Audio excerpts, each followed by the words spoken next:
నేను నిర్మలా సీతారామన్ గారు చెప్తున్నా, తెలంగాణ ప్రాంతాన్ని ఆంధ్ర రాష్ట్రంతో కలిపి 1956లో తెలంగాణ ప్రాంతాన్ని ఆంధ్రప్రదేశ్ రాష్ట్రంతో కలిపిన రోజు తెలంగాణ సర్ప్లస్.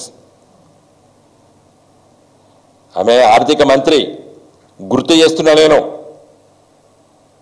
మీడియా ద్వారా చూడాలి నిర్మలా సీతారామన్ గారు. Telangana was surplus, not in 2014, madam. Telangana as a region in the year 1956, it was surplus. This was mentioned by none other than BPR Vittal garu, a famous economist, a senior IAS officer of the undivided state of Andhra Pradesh. He himself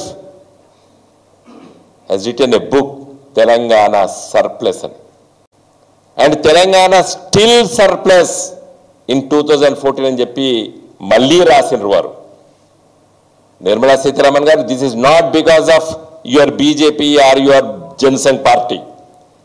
This is by virtue of the Telangana region and its people and its strength by itself.